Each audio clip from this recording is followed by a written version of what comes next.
Hi guys, my name is Sebastian. I played on Team Kaiho CA, and this is the Nubatama deck I piloted to second place. So to start off, you play 4 super long name ZANKI. This is the main boss unit of the deck. He's the grade 3 that you want to ride into. He has the ability at the beginning of ride phase, Soul Blast 1.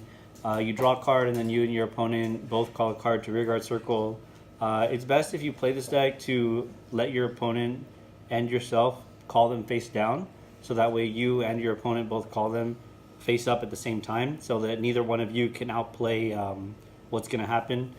And then on stride, he has an ability to, on ride and on stride, he has an ability to give a unit +2. And then if it's one of your opponent's units, you can dominate it and attack any unit. So it's very helpful to have it, if your opponent tries to rush you early, you can dominate a card, a rearguard circle, or a rearguard, have them attack their starter, have them attack an interceptor, have them attack, their vanguard even. And it just puts in tons of work for the deck. It's the main engine. So you play 4 of that. Next card is the backup 3. You play Shiranui OBORO. OBORO is not what you want to ride into. It's definitely not what you want to see at all. I just had it there for the consistency of having the dominate ability on Vanguard. The on-stride ability is not too bad, but it doesn't get you where you need to be in the game. It's more just for consistency and being able to toss out with stride fodders. So yeah, it's helpful. Next is the grade 2s. You play 4 Liquidation SADATSUGA. So SADATSUGA has the ability when he attacks a Vanguard that he gains +2000, and if you have a Vanguard of Shiranui, so he can hit 11s or potentially hit higher numbers. He also has the ability on rearguard circle that at the end of the battle that your unit attacked a Vanguard specifically, which is something that most players don't pay attention to. Once it's done attacking a Vanguard, you can counterblast 1, retire that unit, and draw a card. So this works on not only your own attacks, but after your opponent has already attacked their Vanguard with their unit, say whether they were dominated by any of your skills, just counterblast 1, draw a card, which is mainly what I focused this deck on, was getting tons of hand advantage or replacing cards that I had already called to rearguard circle, and so on and so forth. Next card, actually I'll go after that one. Next card would be, what's his name? Tamahagane Metsu. Tamahagane Metsu has the ability on place Vanguard or rearguard circle. You can bind up to 1 card, which kind of came up with some of my opponents where they asked me, where's the bind, and it's optional. You can bind up to. I feel that you should only bind once you're able to get it to hand. I don't think binding early game is very helpful for any scenario. I've had tons of times where I've just bound, whether it be heal triggers or grade 3 Zanki that I want to see in my hand and I don't want to bind it. He's very strong. He gains +10,000 power, and you add that bound card to your hand. It's definitely one of the better cards of the deck, and definitely a 4 of. And then I think one of the best cards for both of its skills is Stealth Dragon UNGAI. UNGAI brings your opponent down to 11, and then you can choose 2 units on your board and make them become 11. And it also has a skill on rearguard circle, and it's like a pseudo once per turn. You can once you activate it, then you can activate it again. You can choose a card from your hand and discard it, and then if you do, draw a card. That's super helpful for calling it, early game. And then if you ride, you can discard 1, draw 1, even stride again, after that. But definitely it helps, say, even playing against, right now, like Coral's huge. They stay at 13 base. You're not hitting them for anything. Once you use UNGAI, you bring them back down to 11, use their own units, and then have them attack themselves for free, and you're not worried about power or triggers or anything. So UNGAI is definitely, in my opinion, a huge 4 for the deck, especially once standard or the new premium format kicks in. You definitely want to bring your opponent back to 11 to be able to hit them. The next grade 3s, or the grade 1, sorry. Grade 1s, like I said, this deck's basically replacing itself or trying to replace itself as much as possible. Stealth Dragon, or Stealth Beast Mistfrog. Mistfrog, you can push into Soul and then choose a unit that is attacking, a Dominator unit, and then give that unit plus 6,000 until end of the battle. So it's not until end of turn, which is another thing that I think most players tend to forget about. It helps replace itself. You know, you're not really working with too many boosters in this deck, only because these cards are going to help you either filter through your deck or get rid of more of your opponent's cards in their hand. Definitely, I think 3 was a good choice. The next card I played was FUUKI. Now, FUUKI, I didn't really see too many decks play this. I think most people opted to play the Spyglass grade 1. She gains plus 5,000 power for every dominated attack, which is, it's good for sure, but I didn't really find it useful during any playtests. Like I had mentioned in the team video that we did, my opponent for top 8, I ended up taking out his 3rd card from his hand with this, because its requirement is your opponent has to have 3 or more cards. So if you can take out the 3rd card and then just RINNE them for game, there's nothing they can do besides bank on heal triggers. And even drawing into multiples of these, I've had tons of games where I've had open counterblast and just grab 3 cards out of their hand and have them hit themselves for, you know, having either 4 cards in hand and going from there. So he's definitely really strong, and something that if you need to rush early game, you can call it to rearguard circle and have it be a distraction, or have it be that card that, you know, your opponent wants to get rid of so that they don't lose a card in hand later on. Next is the Unflipped Perfect Guards KURENAI. KURENAI was more optimal in this format. You need the counterblast. You need to use counterblast. You can use the other PG. It's not as good in my opinion. Definitely adding it back to hand can be helpful, especially against, you know, big attacks, big Coral, or going into multiple restanders, or, you know, even playing against Victor and stuff like that. It's helpful, but definitely the counter charge will push you ahead. After that, self-explanatory, Force Stride Fodders. Like I said, you can call these to rearguard circle. You can have them attack early. You can reveal the ZANKI in your hand, and then discard, or search for the OBORO and then discard it. He's super good, super helpful. Stride Assist. Next is the triggers, and then you want to play the new heal triggers. QUESARA, BASARA.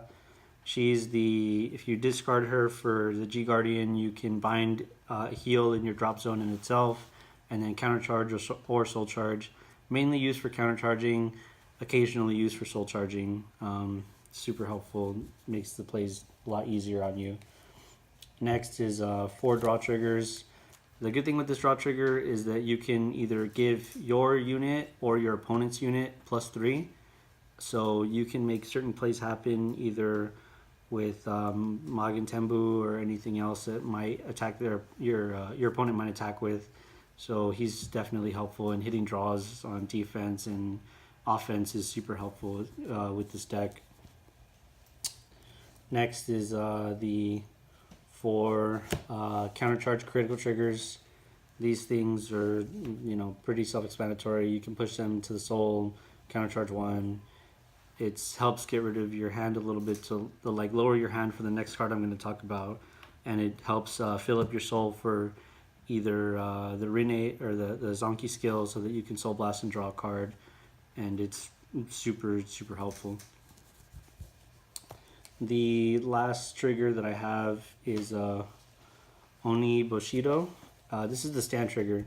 So yeah, I played Rainbow in the deck. The stand triggers were definitely helpful, especially when you had cards like Metsu being able to hit 19, or Metsu being able to hit 23 with his ability, or 22 with his ability to place him on rearguard circle. And if you have less cards in hand than your opponent, you can draw a card, shuffle it back to the deck, which is how I ended up getting a lot of key pieces, whether they be perfect guards or heal triggers, or even, you know, like I said, using UNGAI. I definitely use this a lot to dig into my UNGAIs and grab them to add them to hand and make either good columns, fixed columns, bring my opponent back down to 11, you know. I think the rainbow is somewhat better than the 8 crit 4 draw, but that's just for me playtesting it for so long and using this build for, I don't know, probably like a couple months now. And yeah, it's definitely really helpful. And then the starter was BURAL. I saw in my top 8 match, my opponent was playing the old starter from the trial deck. It's helpful, but I like the fact that BURAL is a guaranteed, like on ride the dominated unit, you push it into soul and you draw a card. You don't have to wait for GB restriction. You're not GB restricted. You can use this early. You can call out one of their units if your opponent doesn't want to like call anything out. You can call out one from the drop zone, swing with that, whether it be like 7 or 9 or something. If your opponent wants to play a grade 2 game, you know, that's definitely helpful. He's good to have. And then, yeah, that's the main deck. So in the stride deck, obviously the main card, Evil Eye Emperor, Shiranui Rinne. Rinne's, this skill it's pretty ridiculous. Counterblast 1, flip a copy. Your opponent calls 2 from hand. They both gain 5 and attack the Vanguard. I mean, just the fact that you take 2 cards out of their hand for them to swing at themselves with. I mean, they can be zeros and like it's fine. Like you're just ripping out those extra defense cards out of their hands. And like I said, if you use Mist Frog, you can bump those 4 or 5s to 10 or 11, depending on whatever you need them to be.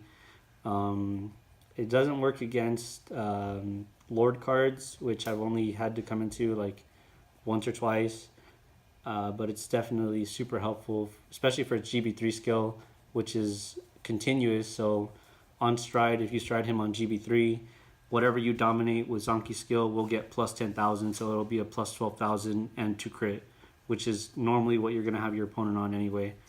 So yeah, he's the main stride of the deck. Next is I played one MUKURO. MUKURO is a Soul Blast 2.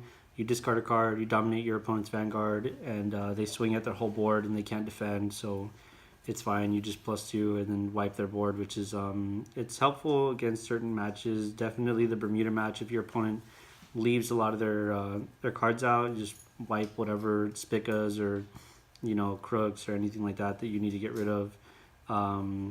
Any rearguard centric decks, just get rid of their field and go from there. So Mukuro's helpful. Next was the one TSUKUMORAKAN.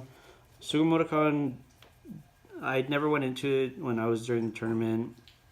It was definitely, it had won me like some games before during testing, and it can bring your opponent down from whatever cards they have in hand down to 4. So you use his auto ability first and then use the on-stride ability to have them attack their Vanguard after. It's super helpful in the pinch, and it can just get you out of tight spots and, you know, potentially steal you a game. Next is SEBREEZE. Neither of my teammates ran SEBREEZE.